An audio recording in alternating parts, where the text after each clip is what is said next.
Y así con todos los recursos, ¿no? Los recursos de la telefonía, todos los recursos en sí del país, entregados de una manera, podríamos decirla, con poca soberanía, que eran entregados hacia empresas transnacionales, ¿no? Entonces creo que la primera acción, el empezar a poner orden en eso, el generar una nueva constitución que de plano te bloquea que eso puede existir, es decir, nada de lo que es un recurso natural estratégico del Estado, nunca más en el país puede el Estado ganar menos que la empresa privada que lo explota, jamás. A ver, repita esa frase, Edwin, porque me parece muy sabia, que el Estado jamás gane menos que la empresa privada que explote un recurso natural. ¿Por qué esa filosofía tan clara, tan de soberanía y tan popular y tan social y tan adecuada? ¿Por qué? ¿Cómo llegaron a esa especie de eslogan, de objetivo, de aforismo, de axioma, como se quiera calificar? Bueno, está plasmado en nuestra Constitución, ¿no? Es el debate constitucional que se da en el 2008 en el Ecuador. Se genera una nueva constitución en el país. Esa constitución define literal y exactamente que nunca el Estado ecuatoriano puede ganar menos que una empresa privada que explote un recurso natural. Y en ese sentido tenemos ahora, que se acaba de firmar hace pocas semanas, por ejemplo, un contrato de explotación minera en el Ecuador, que va a existir la primera mina a gran escala en el país, y el Estado ecuatoriano ha llegado, minería de cobre, y el Estado ecuatoriano ha llegado a una negociación que está sobre el 56% de las regalías que deja la explotación van para el Estado ecuatoriano. ¿Y el 44% ¿no? para los que trabajan? No, porque de ahí también va para las comunidades que son afectadas, queda un porcentaje específico ahí. ¿Y cuánto le para queda los trabajadores? Entonces, alrededor de una podríamos llamar que queda un 25% para la empresa que hace la inversión y que de esa inversión tiene que recuperar el capital y tener utilidades. Se descuenta. ¿no? O sea, esa inversión se descuenta de las utilidades, como cualquier balance transparente. O sea, estamos hablando de utilidades finales. Así es. Y no es que se expropie su trabajo una vez que se hace la gestión, que se presentan los balances, ahí se reparte de esa manera. Y va en todo el proceso, y de hecho en el contrato, por ejemplo, se ha establecido una cláusula donde va a haber anticipo de regalías para la comunidad, ¿no? Entonces la empresa se ha comprometido a invertir en la comunidad. Es necesario desarrollar capacidades en la comunidad para que no se dé el desorden que por lo general ha venido conjuntamente con la extracción de los recursos naturales. Edwin Jazin, secretario nacional de Transparencia de Gestión en la República del Ecuador. Él está en una misión de la Organización de Estados Americanos haciendo una evaluación de la transparencia de nuestra situación nacional. Denos un pantallazo de cómo está esa lucha a favor de la transparencia y en contra de la corrupción en América Latina. Yo creo que América Latina está cambiando, y está cambiando, diría yo, que a pasos grandes, ¿no? Y te digo en dónde tengo la esperanza y en dónde tengo la gran convicción de que este cambio va a ser sostenido, este cambio va a ser sostenible. Una de las motivaciones más grandes que había tenido y que ha tenido permanentemente los hechos de corrupción siempre ha sido la impunidad, ¿no? O sea, mientras más impunidad ha existido, más fácil es que se cometan hechos de corrupción, porque saben que posteriormente no pasa nada. Y en algunos países de América Latina estamos viendo ya cambios, estamos viendo que la gente, no importa el nivel que tenga, está siendo procesada, estamos viendo que hay gente que va siendo sentenciada, estamos viendo que hay gente que está siendo incautada sus bienes, vemos que hay más cooperación entre los estados, incluso para que esos procesos de incautación de bienes sean en otro país, no en su país de origen, podríamos decirlo, y eso va a contribuir mucho a un cambio en América Latina, ¿no? Además de que uno de los ejes fundamentales que se debe cambiar, y creo en el marco de los patrones socioculturales de los ciudadanos del mundo, podríamos decirlo así, que hemos estado acostumbrados o que nos han formado con un sistema totalmente donde el fin de todo ser humano en la etapa de la vida es el dinero. Lastimosamente esa ha sido la formación que nos han ido inculcando, y no importa cómo lo obtengas, ¿sí? O sea, lo que importa es que socialmente eres premiado si tienes mucho dinero. Socialmente eres exitoso si acumulaste muchos bienes en tu vida, ¿no? Entonces esos paradigmas son los que hay que ir transformando, hay que irlos cambiando, ¿no? Y tú encuentras en el Ecuador dichos o hechos tan comunes como cuando uno se encuentra con un compañero del colegio, ¿no? Y preguntas por una persona y te pueden decir está muy bien, todos los años viaja a Europa, pasa vacaciones en Miami, tiene tantos carros, tiene casa en la playa, tiene tantas casas en la ciudad.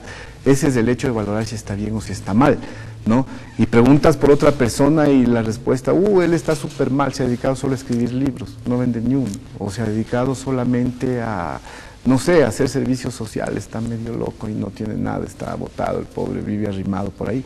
Entonces ese ha sido el concepto de éxito, ¿no? que nos ha metido un sistema profundamente capitalista, donde no te importa cómo acumules dinero, sino el hecho está en la acumulación. Entonces ir cambiando esos patrones, el tener nuevas generaciones que valoren mucho más el hecho de ser honestos, que valoren mucho más el hecho de ser dignos que el dinero, es el reto. Y yo creo que eso está en la discusión, está en el debate, y creo que esa transformación de patrones socioculturales está en camino de darse, ¿no? Y de ahí creo yo la esperanza de que vamos en buen camino como América Latina, ¿no? ¿Cuál es la característica de la misión en la que usted participa? ¿Cuántas personas han venido? ¿De qué países? Bueno, básicamente la Secretaría Técnica de la OEA, Ecuador y Estados Unidos, que somos los países responsables del proceso de seguimiento al mecanismo. ¿Y de Ecuador ha venido usted representante? Hemos venido varios ¿Y estadounidenses también? Del Ecuador, también han venido varios de los Estados Unidos, y básicamente son reuniones para evaluar cómo está el mecanismo de lucha contra la corrupción. Edwin, ¿cómo está el panorama del Ecuador, el panorama político? Claro, usted está trabajando por el cambio ecuatoriano con el presidente Rafael Correa, pero hemos registrado en la radio y en la televisión pues enfrentamientos entre unos indígenas, otros, ha habido enfrentamientos con la policía. Rafael Correa hace muy pocos días pues hizo unas palabras de apoyo a la Policía Nacional cuando el año pasado tuvo tantos problemas. ¿Cómo está el panorama de ese país tan dinámico y con tanta personalidad, tanto ajayo, decimos acá en Bolivia? ¿Cómo está?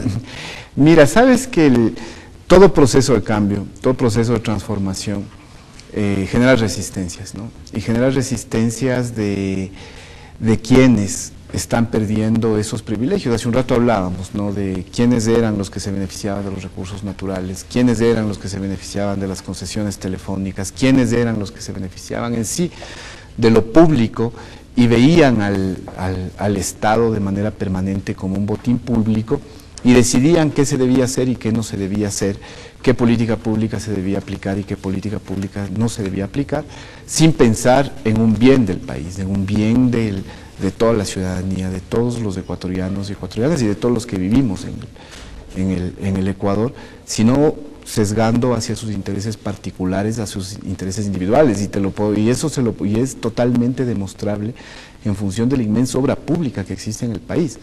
En el país, en estos últimos 4 años, en estos últimos 5 años, existe más obra pública en carreteras, en hospitales, en vivienda, en tecnología, en desarrollo social, en escuelas, en colegios. Existe más obra pública que en los últimos 25 años. Eso es tangible, eso la gente lo vive, eso la gente lo ve en lo cotidiano, ¿no? De ahí que el presidente Correa tenga un promedio de aceptación en estos 5 años de gobierno que fluctúa entre el 70 y el 80% de aceptación. 5 años después está en uno de los puntos más altos de aceptación, que es el 80%. Ahora estamos en un año, podríamos llamarlo preelectoral. En ese proceso... ¿Elecciones el año próximo? En enero del próximo año son elecciones. En ese camino... ¿Correa va a la reelección? Bueno, es una decisión que el presidente aún no lo ha tomado. Es una decisión que en conjunto Alianza País tendrá que decidir quiénes son los candidatos. Edwin, y se espera que el presidente Correa tome una decisión. Ecuador es una patria tradicional de caudillos. No podemos olvidar a Velasco Ibarra, le daron un balcón y 5 veces presidente. Así es. Correa entra también en esa denominación de caudillo, del tipo popular, del tipo que hace obras, o es otro, porque la percepción que tenemos desde Bolivia es que entra en esa tradición tan ecuatoriana, tan de ustedes, del caudillismo. Yo creo que el presidente Correa tiene una capacidad de liderazgo extremadamente fuerte, ¿no? Y cuando digo extremadamente no me voy al lado negativo, sino al lado positivo, que ha permitido ese liderazgo generar estas transformaciones profundas en el país, ¿no? De generar transformaciones en lo que te decía hace un rato, en el ámbito social, en el ámbito educativo, espacios que normalmente estuvieron cooptados por poderes fácticos que no permitían que el Ecuador se desarrolle o tome una evolución. En eso el presidente ha tenido un liderazgo extraordinario que ha permitido que esas transformaciones, a pesar de la resistencia, y a pesar de la resistencia de algunos medios de comunicación privados que han estado acostumbrados a que en función de periodicazos y de insultos las cosas se detengan y la política se maneje a su manera, ha habido esa transformación y el país se está transformando, la gente, el ecuatoriano, el ciudadano está teniendo un proceso de transformación. Hace un momento la entrevista anterior que tú tenías era una entrevista que sensibilizaba mucho en el ámbito humano, podríamos decirle, y el testimonio era de una persona que tiene una discapacidad. En el Ecuador la revolución de las discapacidades ha sido una transformación profunda. El vicepresidente es discapacitado. El vicepresidente lo lidera, si es una persona que tiene una discapacidad, y cuando alguna vez alguien le preguntaba al presidente, le decía que al fin, o le agradecía más bien dicho al vicepresidente, le decía que al fin se está dignificando a las personas con discapacidad. La respuesta fue no, quien se está dignificando es la sociedad que siempre le ha tenido excluido y que siempre le ha tenido marginado, ¿no? Entonces ese es el hecho del cambio profundo que se está Muchas viviendo. gracias, Edwin Jardín, que es miembro de la Secretaría Nacional del Ecuador de Transparencia de Gestión. Muchas gracias por habernos visitado. Su despedida brevecita y muchas gracias y buenas noches. Bueno, a ti muchas gracias en esa despedida, un saludo fuerte, un abrazo fuerte a todos los hermanos y hermanas bolivianas. Y bueno, decirles que reciban desde el Ecuador ese cariñoso saludo, invitarles a visitar el Ecuador y agradecido por la estadía acá, ¿no? Un hermoso país, un bello país que siempre lo he disfrutado mucho. ¿Primera vez? No, ya he estado varias veces en Bolivia. Conozco Bolivia, varias partes del territorio boliviano y siempre... Ya es conocido, ya es nuestro hermano desde el Ecuador.